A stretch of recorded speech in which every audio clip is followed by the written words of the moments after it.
Imagine, if you will, just the sheer concussive force of a naval cannon, like a literal ship-sinking artillery shell. Oh, wow. Yeah. And it is erupting directly from the groin of a 3-foot-tall, completely shirtless woodland gardener.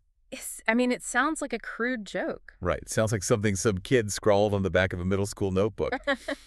But what we are actually going to unpack tonight is how that exact premise, That wildly absurd biological anomaly? exactly, how that anomaly was somehow engineered into what I think is the most profound, devastating cinematic allegory for human trauma and emotional suppression of our entire generation. Without a doubt. Welcome to Off the Record, the deep dive where we take the absolute densest, most culturally significant source materials, we deconstruct them entirely down to the studs, and we serve that insight directly to you. I am thrilled you are here with us. It's genuinely a privilege to be examining this specific piece of media tonight. You know the film? Yeah. We know the film. But tonight, we are looking at the invisible machinery underneath it. The architectural layers of meaning in this film are just staggering, but actually before we get to the granular analysis, we kind of need to address the immediate physical environment of this recording studio. Oh, God. Do we have to? We do, because my cognitive state is currently being very heavily influenced. Right. Well, I suppose we have to acknowledge the architect of our physical suffering or delight, which is our director, Ryan Thomas. Yes, Ryan sitting right there behind the glass. In his infinite, imposing, dictatorial wisdom, he doesn't just curate the sources for these deep dives. Yeah. He also mandates the culinary pairings that we must consume prior to hitting record. And tonight, he has outdone himself in the most aggressive way possible. There's a lot of sensory input. I feel incredibly full. Like, I feel heavy. My center of gravity has fundamentally shifted downward. Well, he forced us to consume a frankly intimidating, archaic portion of braised venison ossobuco. It was so rich. We were talking marrow-heavy, dense, dripping meat smothered in this incredibly rich, reductionist root vegetable stew. It felt like eating the earth itself. It did. It tasted like soil and violence. And to wash it down, because Ryan is nothing if not a complete sadist, he provided a highly alarming volume of 130 proof, barrel-aged Kentucky bourbon. Neat. No ice, no water. He just stood there and watched us drink it.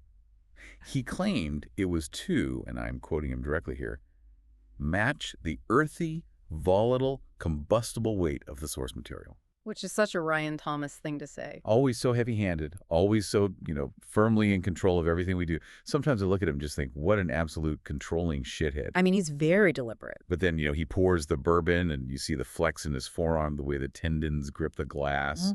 And it is just, it's a terrifyingly generous pour of bourbon. It is a remarkably complex bourbon, I will say. I can currently feel my teeth vibrating in my skull. Same. But in a highly analytical, intensely focused way. Like, the ethanol is acting as a clarifying agent. It really is. And honestly, it really does pair perfectly with our subject matter tonight, which is, of course, the Academy Award-sweeping animated phenomenon, When the Sky Breaks. Exactly, When the Sky Breaks. Now, you listening to this, you already know the visual dissonance of our protagonist, Grumble Fistlehop. Right, the visual is iconic. You know the 3-foot hobbit body? You know the tiny leather gardening vest? You know the agrarian utopia of Brambleshire with its rusted soup can windmills? We do not need to retread the basic lore. No, the audience knows the lore. But what I want to dive into first is the mechanics of his existence, specifically the audio engineering behind the casting. Oh, this is fascinating. Everyone praises the stroke of genius of having this diminutive, soft-bellied creature voiced by Jason Statham. But the technical execution of that contrast is what absolutely fascinates me. I'm actually going to push back on the whole stroke of genius consensus right out of the gate here. Wait, really? Why? Because historically, in the production cycle, casting Jason Statham was not a stroke of genius. It was a massive studio bankrupting risk that almost destroyed the entire film. Whoa, the test screenings. I forgot about the test screenings. The initial test screenings in Burbank were completely disastrous. The cognitive dissonance of hearing a man who sounds like he's about to shatter a pub window with a pool cue emanating from a tiny pastel-colored hobbit, it was literally making audiences nauseous. It gave people vertigo. Exactly. It only works in the final cut because of the agonizing work of the sound design team. Oh, man. I spent 3 hours last night reading the mixing notes. Tell me I am wrong, but they used subharmonic frequency dropping, didn't they? We absolutely did. They did not just record Statham and slap it on the animation. Right. They took his vocal tracks and layered them underneath with heavily filtered low-frequency recordings of actual lion growls. Lion growls. Yeah. And shifting tectonic plates. Yes. They had to artificially construct a virtual acoustic resonance chamber. Essentially, they had to mathematically answer the question, what would this voice sound like if it were forced through a windpipe the size of a ballpoint pen, but possessed the sheer compressed kinetic energy of a dying star? So brilliant. The dissonance is not just a funny joke. You are listening to a creature whose very anatomy is at war with his own soul. It is like taking a sports car engine, like a massive, roaring, 12-cylinder, supercharged sports car engine, and cramming it into the chassis of a plastic riding lawnmower. That is a perfect analogy. It is powerful, it's utterly absurd, and it is mathematically bound to cause catastrophic damage to the vessel and everything within a 50-yard radius. Which brings us directly to the physiological manifestation of that internal war. The condition. The thunder down under. The thunder down under. The magical affliction. Let us examine the socioeconomic ramifications of this because the world building is so meticulous. It really is. Gremble experiences any form of dysregulation. Anger, stress, even the mild embarrassment of mispronouncing a word. Right, anything. And uncontrollable bolts of blue lightning erupt from his crotch with the yield of a naval cannon. But the film doesn't just play this for slapstick, it treats it as a devastating disability. Yes. The collateral damage is treated with such grim reality. We all know the famous exposition drop where he vaporized the puppet theater because an usher told him to use his inside voice. Tragic for the puppet community. But I want to talk about the background details. Did you notice the architecture of Brambleshire? I did. The rods. Every single thatched roof cottage, every bakery, every pub has these massive industrial-grade copper grounding rods driven deep into the soil. Because of him. Because of him. The adult villagers literally have to purchase specific, astronomically high premium insurance policies, subsidized by the Elderfloof Crown, just to cover potential crotch lightning property damage. It's an economic nightmare. Entire pubs go completely dead-drop silent when this tiny man in a leather vest walks in. Because at any moment, if someone looks at him wrong, the structural integrity of the building is compromised. He is a walking weapon of mass destruction. He is financially pricing himself out of society simply by existing. And that leads to the true tragedy of the character. Underneath all of that defensive mechanism, underneath the artificially layered Statham voice and the terrifying electrical groin anatomy, Gremble is a pacifist. He is. He is deeply inherently gentle. He is a gardener. He just wants to tend to his heirloom carrots. Yeah. He possesses an ocean of love, and he is forced into this monastic, isolated existence because the world structurally and financially cannot handle his biology. God, it is the ultimate tragedy. It is. It is a profound metaphor for neurodivergence, for chronic illness, for anyone whose very existence requires the world to adapt, and the world simply refuses. Right. He is sitting there in the dirt, performing emotional alchemy every second of the day, just trying not to detonate. When you put it like that, it's just incredibly bleak. Yeah. Okay, let us unpack the isolation, because he is not entirely solitary. The ecosystem of his life is adapted. Because human society, or hobbit society, rejected him, he turned to the only creature that operates outside of those capitalist-insured structures. Which leads us to Professor Wigglesworth. Professor Wigglesworth. A remarkably compelling secondary protagonist. A guinea pig, but an absurdly intelligent one. The visual design of Wigglesworth alone is a masterclass. Oh, it's so good. He wears tiny, wire-rimmed spectacles. Which I have always found fascinating. Like, we just accept it. But I have to ask, Yeah. Who is grinding lenses to that microscopic prescription in a medieval agrarian valley? That is a great point. Is there a subterranean optometrist guild? The optics industry in Brambleshire must be insane. I think we have to assume the spectacles are a remnant of his past, a relic of the floating laboratory fortress. But what is brilliant is the communication barrier. He doesn't speak English. Right. He communicates through squeaks, elaborate paw gestures, and most importantly, the subtitled inner monologues. The subtitles are such a flex by the director. They really are. Most animated films would just give the animal a voiceover. Maybe cast, I don't know, cheeky British comedian. Right, like Ricky Gervais or something. Exactly. But instead, they force the audience to read Wigglesworth's incredibly dry, cynical, existential dread at the bottom of the screen while he physically just twitches his nose. It distances him intellectually from the physical world, which makes sense given his trauma. Wigglesworth isn't just a pet, he is a political refugee. Oh, yes. He is an escapee from the floating laboratory fortress of Baron von Kankershire. Oh, man, the Baron. We have to talk about the geopolitical landscape of the Kingdom of Elderflood. Please. The Baron is a phenomenal villain. He is a disgraced aristocrat industrialist, presenting as a philanthropist. He operates this sprawling, opulent luxury cruise casino called the Velvet Wheel. God, the casino. But the economy of that casino is built on an atrocity. It is the most biting critique of late-stage capitalist exploitation in modern cinema. Deep beneath the velvet ropes and the roulette tables, the Baron is running secret, subterranean rodent mines. It's so dark. He is kidnapping guinea pigs by the thousands, and he is forcing them to run on enchanted hamster wheel engines. And let us break down the mechanics of those engines, because it isn't just kinetic energy. The lore explicitly states that the wheels are enchanted to siphon the emotional despair of the rodents and convert it into a high-voltage magical current. Yeah. It is a literal thermodynamic transfer of misery into electricity. The casino runs on the literal depression of the proletariat.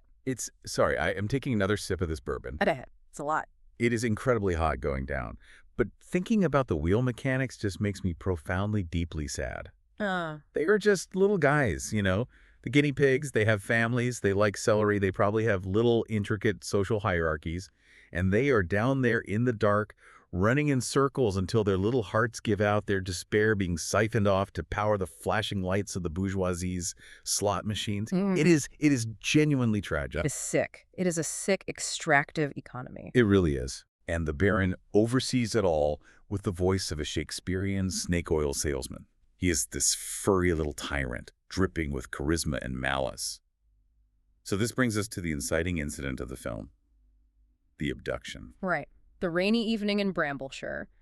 Gremble is in his cottage, desperately trying to maintain his emotional baseline. He's undergoing a session with his therapist, who brilliantly is a spiritually exhausted owl. Oh my God. I paused the abduction scene for like 45 minutes last night because I could not figure out the lighting. The lighting is so intricate. Before the mercenaries attack, the owl is leading Gremble through these breathing exercises. Yeah. And the owl is just this deadpan, heavily medicated avian professional trying to talk Jason Statham down from a panic attack. Yeah. But the way the shadows are cast across the kitchen table, it is pure chiaroscuro. It looks like a Caravaggio painting. The visual choreography, when the masked bounty hunters finally breach the cottage, is astonishing.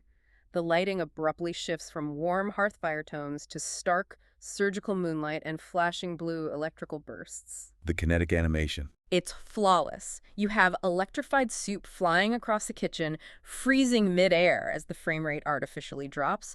You have airborne turnips being used as tactical projectiles. And the wheelbarrow. There's that breathtaking moment where a wooden wheelbarrow is hit by a stray bolt of Grumble's crotch lightning. Yes. The animators actually calculated the ballistic trajectory. It does not just explode. It achieves escape velocity. It goes into orbit. It explodes into low Earth orbit. You can see it twinkling like a new star in the skybox in later scenes. It is dazzling, but ultimately the scene is a tragedy, because in the chaos, amidst the spectacular violence, Wigglesworth is taken. They abduct the pig. They do. And they leave behind a single gold-embossed invitation to the grand rodent auction aboard the Velvet Wheel. The stakes are immediate. Hold on. What? Stop. Ryan is tapping on the glass. Yeah. What do you want, Ryan? I am in the middle of breaking down the most important animated sequence of the 21st century. Oh, no. What? Are you serious? Right now. You're pointing at the clock. Is it the thing? Do we have to do the thing? Yes, it is the thing. Ryan Thomas, in his infinite despotic micromanaging cruelty, is forcing us to do the mandatory vocal warm-up. Mid-recording. Mid-recording. Just because my voice dropped a quarter of an octave on the word auction? Fine. Fine, Ryan, we'll do the fucking warm-up. Are you happy? You sit there with your arms crossed looking all smug. Okay, ready? My mouth feels slightly numb from the bourbon, but whenever you are ready. Liam Neeson's niece, Lisa Neeson, recently leased a really nice Nissan. Liam Neeson's niece, Lisa Neeson, recently leased a really nice Nissan. Is that enough enunciation for you, Ryan? God, he's such a controlling shithead. He's just doing his job. He just sits back there with his clipboard dictating our every breath. Yeah. It is infuriating. But, I mean, look at him. Have you noticed how broad his shoulders look when he's being a tyrant? Well, I haven't really. Like the way that tight Henley shirt stretches across his chest when he leans over the mixing board. Mhm. It is genuinely distracting, honestly. Why does a director need to be that aggressively vascular? Vascular? What are you lifting, Ryan? Audio cables. It pisses me off. I hate him. I hate his stupid strong arms. Hey. Yeah. It's okay. Deep breaths. You are doing great. Your voice sounds incredibly resonant, actually. The warm-up worked. You are practically glowing tonight. The studio lighting in here is really catching your eyes, I have to say. Oh, shut up. You were so sweet. Yeah. You always know how to calm me down. You're my owl therapist. We try. I'm feeling the venison, I think. Yeah. The meat sweats are mingling with the bourbon. Yeah. Let's get back to the Hobbit. The little lightning guy. Where were we? Grimble. He is left with this terrible ultimatum. If he doesn't get to the Velvet Wheel before the auction, which is 7 days away, Wigglesworth won't just be sold to a wealthy, exotic pet collector. No, it's much worse. He will be sent to the volcanic salt mines of Mulgarath. We haven't even touched on Mulgarath, but it is essentially a permanent subterranean death sentence. Exactly. So Gremmel, who has spent his entire adult life terrified of leaving his garden because of his high-yield groin condition, has to go on this epic odyssey across the kingdom of Elderfloof. And because the narrative structure heavily leans on classic hero's journey tropes, he cannot do it alone. Right. He has to form a fellowship.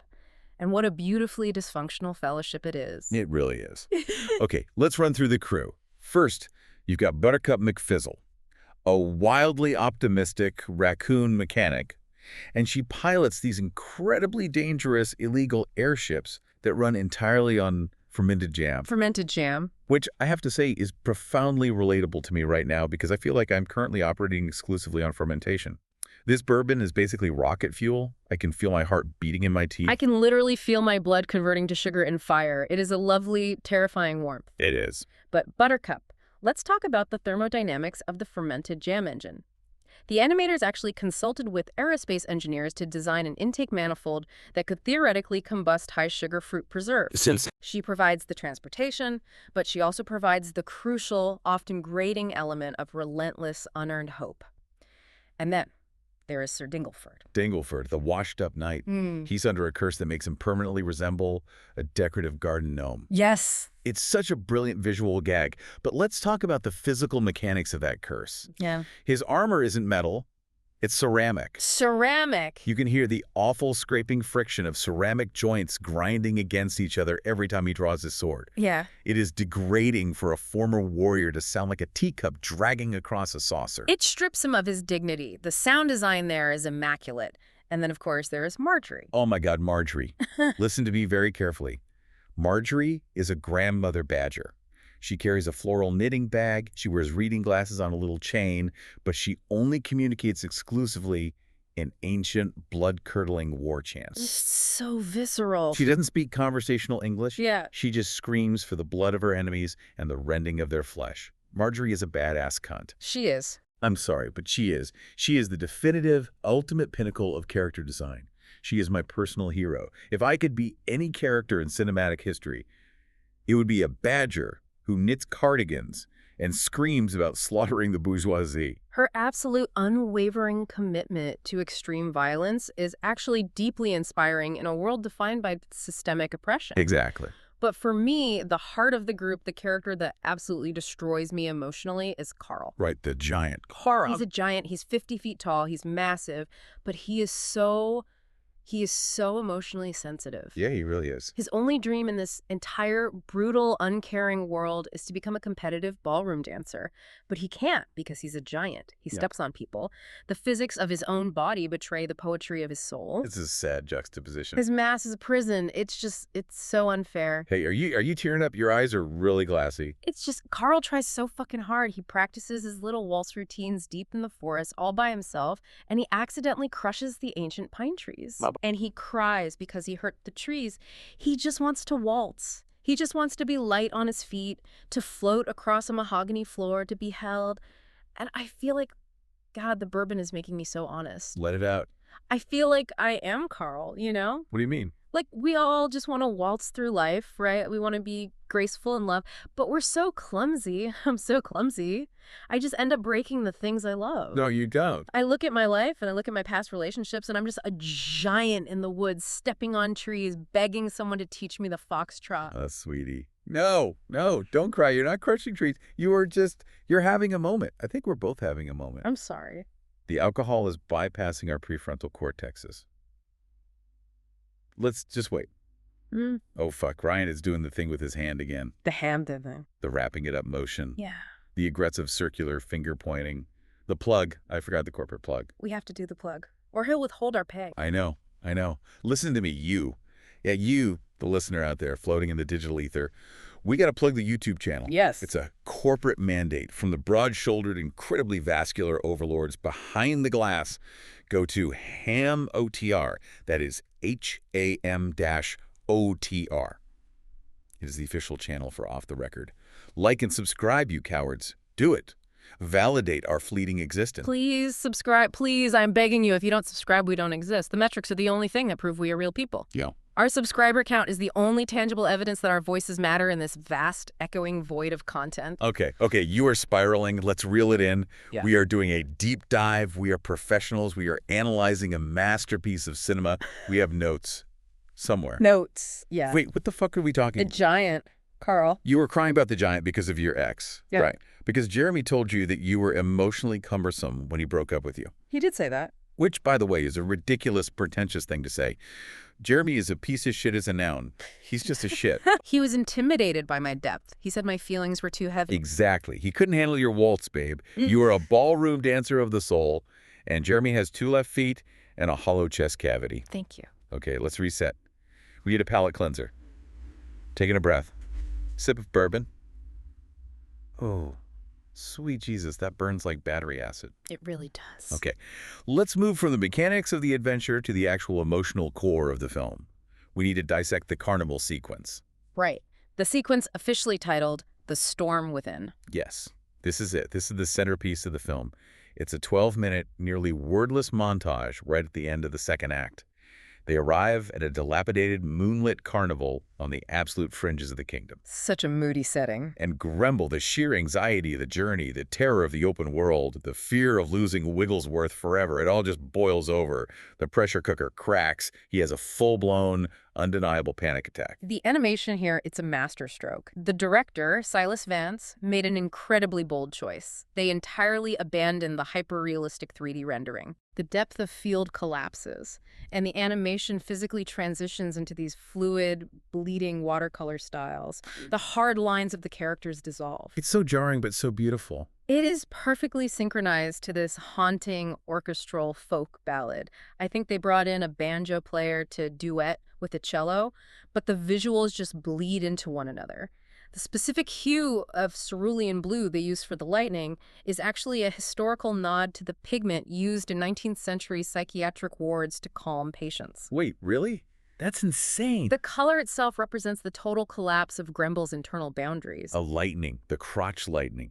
It starts as these jagged, painful little sparks, and then it is just a torrent of catastrophic blue energy tearing through the Ferris wheel, ripping apart the cotton candy stands, vaporizing the carousel horses. It's terrifying. It is endlessly analyzed in film schools because it is, without a single doubt in my mind, the most profound metaphor for the human condition ever put to film. It is. It absolutely is. And people write it off. They do. Pretentious critics laugh at the premise. Oh, electrically weaponized genitalia, how crass, how juvenile. But they don't get it.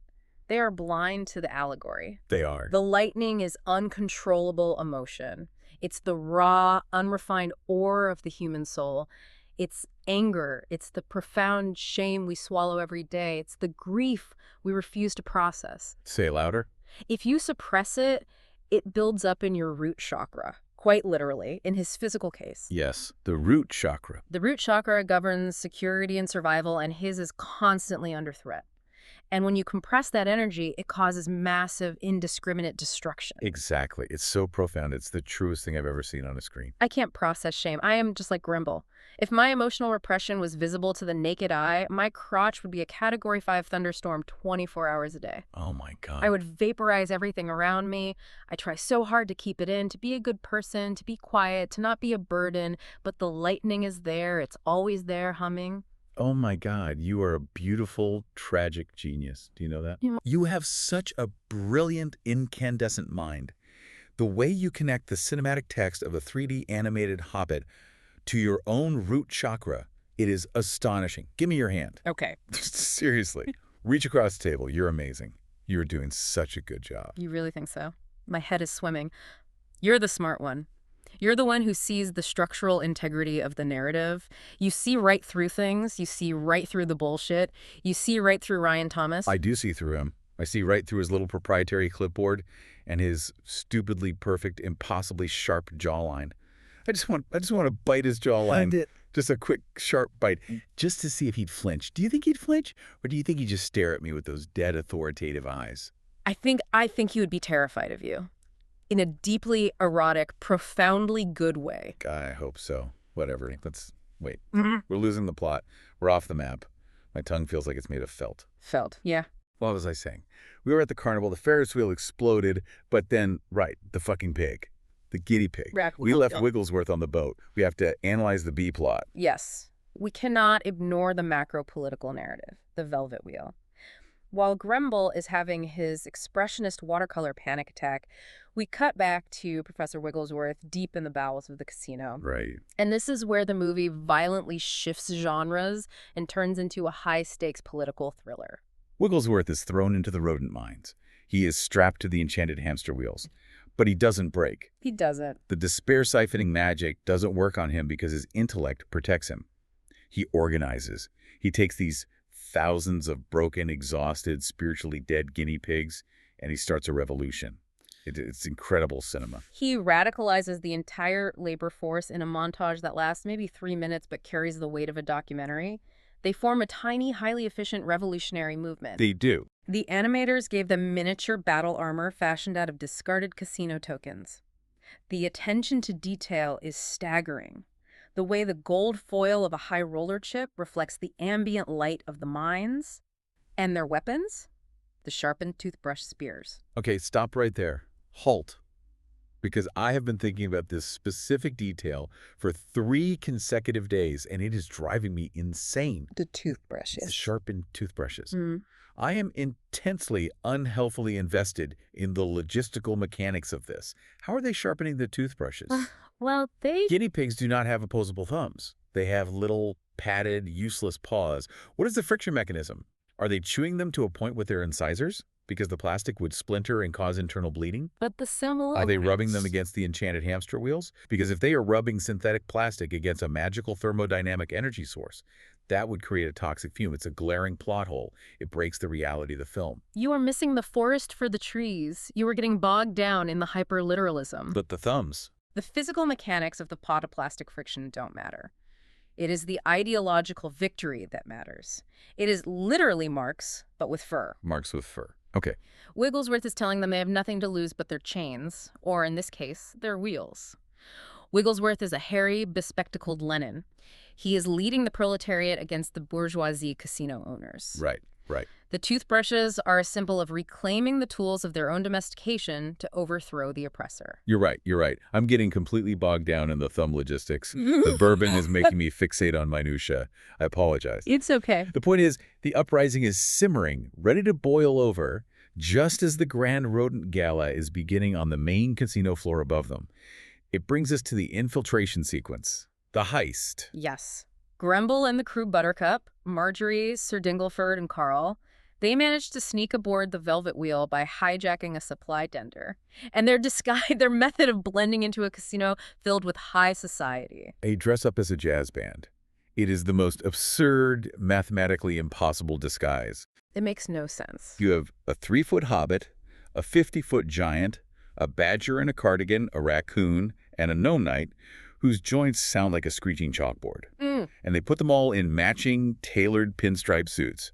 Where did they get a pinstripe suit for a 50-foot giant on a boat? It is wildly illogical. It's so stupid. This is the funniest thing I've ever seen. It requires an absolute suspension of disbelief, but the tension is unbearable. The contrast between the sheer absurdity of their outfits and the lethal danger they are in is palpable. Yeah. They are surrounded by corrupt royals, casino magnates, and wealthy exotic pet collectors who want to buy Wigglesworth. And to distract the heavily armed security guards so Grumble can locate the subterranean holding pens, Sir Dingleford has to perform. He has to take the stage. The tap dance. Oh my God, I forgot about the tap dance. It's billed by critics as bafflingly transcendent. The director devoted an uninterrupted 7 minutes of screen time to a cursed ceramic gnome doing a complex syncopated tap routine to smooth a tonal jazz while a weeping 50-foot giant violently plucks an upright bass. I just can't. The sound design, the way his little ceramic boots click on the polished mahogany floor, click, clack, click, clack. It sounds like someone dropping plates down a staircase in rhythm. Yes. It's art.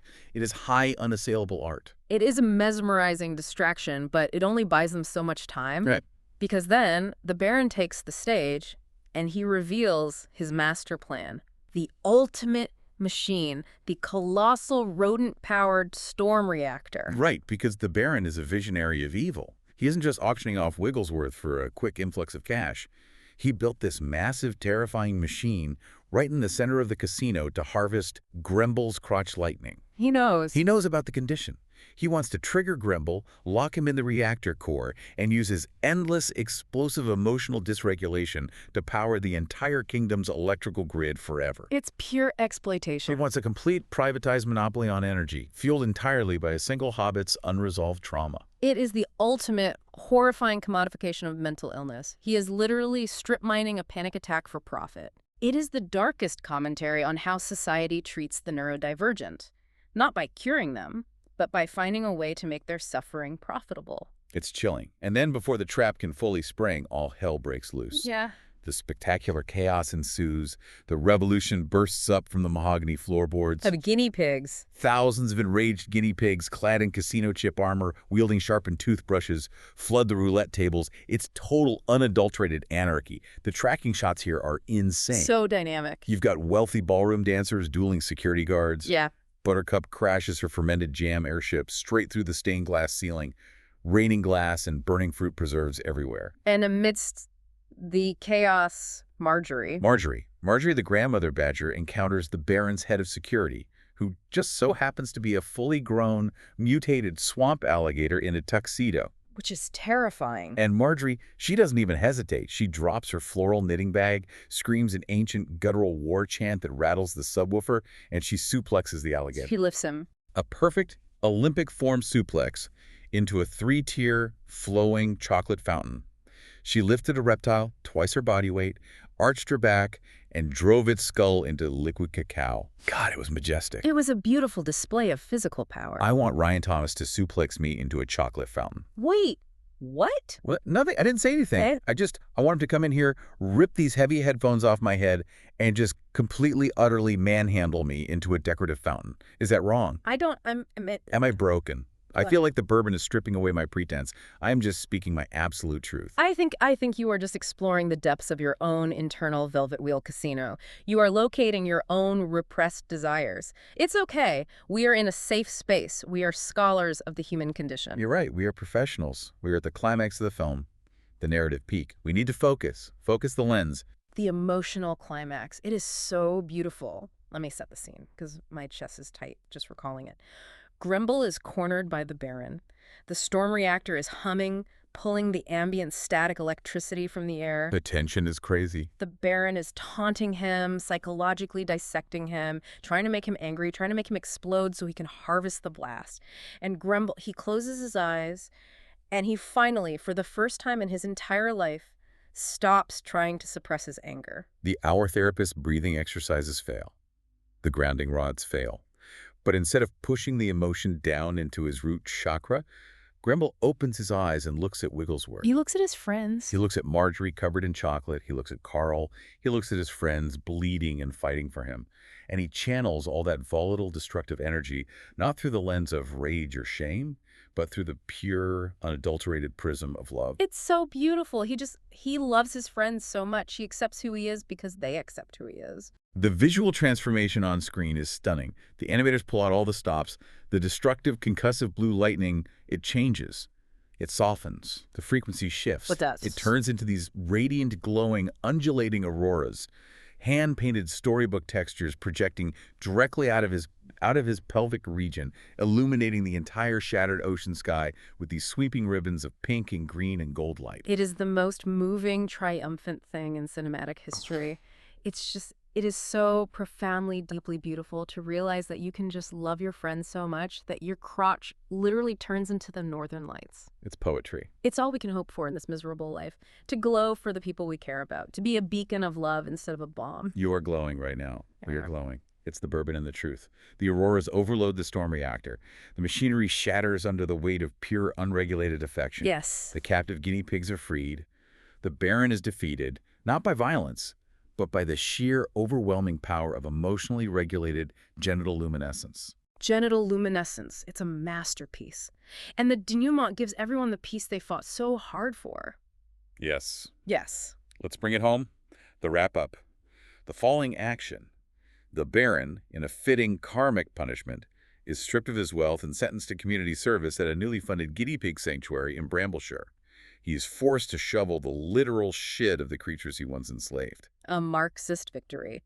And Sir Dingleford, he opens a dance academy for emotionally troubled knights. He finally finds his waltz. And Professor Wigglesworth, our furry, bespectacled Che Guevara, becomes a celebrated revolutionary hero across Elderfloof. He even publishes a memoir. Squeak and let's squeak! A runaway New York Times bestseller in their world.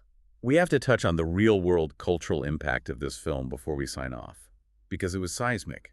This movie swept the Oscars. Oh, completely. It didn't just win Best Animated Feature, it won Best Original Score for the banjo-cello duets. And in a historic upset that reportedly made Steven Spielberg weep openly in the front row, it won Best Picture.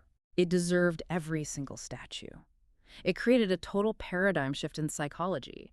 Universities literally offer semester-long courses on the Gremble paradigm. It fundamentally changed how therapists talk to patients about isolation and emotional dysregulation. Everywhere you went that year, every mall, every airport, children were carrying those little plush guinea pigs with the tiny plastic toothbrushes. For one brief, shining, culturally unified moment, humanity was on the same page. We were. We all collectively sat in dark theaters and wept over a furious, tiny, shirtless man who learned how to love without exploding. But wait a second. What is it? Why did your face just drop? The final scene, my brain just misfired, and I remember the coda. The very last shot of the movie before the credits roll. Oh, the very end. Grimble is back in Brambleshire. He's peacefully gardening at sunset. He's tending his carrots. He's at peace. The auroras are gone. He is serene. And then a neighborhood child runs by, laughing, and accidentally steps on his prized heirloom carrots, crushing them into the dirt. Oh, God, yes. I completely forgot about that part. And we hear it, faintly at first, then building. A dangerous rising electrical hum, the low-frequency rumble of a naval cannon charging up. And then it just cuts to black. It's nihilism. It's absolute crushing, devastating nihilism. What do you mean? No, it's not. Yes, it is. The director, Silas Vance, is telling us that growth is a lie, that emotional regulation is a temporary, fragile illusion. You can save the world, you can overthrow the capitalist casino, you can glow like the glorious northern lights, but the second some little ungrateful brat steps on your carrots, you are right back to being a bomb. No. The lightning always returns. Trauma is inescapable. It's all futile. It's a dark, twisted... Wait, no. Is that what it means? Or is it a joke? A callback. I lost my train of thought. My tongue feels really incredibly thick. I can't feel my lips. I think you're overthinking it. I think it just means he still has feelings. Healing isn't linear. He's allowed to be annoyed about the carrots.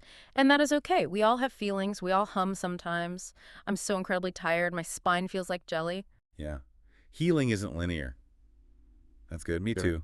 I'm exhausted. We've been talking for, I don't even know how long. An hour? 3 hours? This has been a journey. A literal odyssey. Just like Gremble's, we are the Fellowship of the Bourbon. I think we need to wrap up this deep dive. My head is spinning in very large, slow circles. Right. Okay. Messy wrap-up time. Listen to me, you. You out there, driving your car or doing your dishes or whatever mundane thing you're doing while listening to us bleed our hearts out.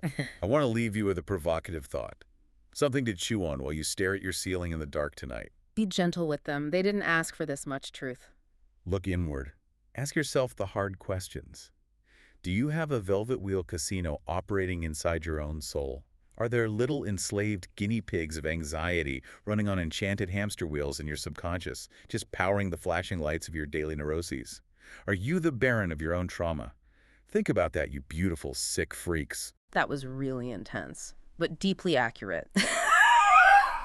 I just want to go to sleep right here on the desk. My face is completely numb, but I want you to know I love you. You are a really, really good co-host, even when you yell about toothbrushes.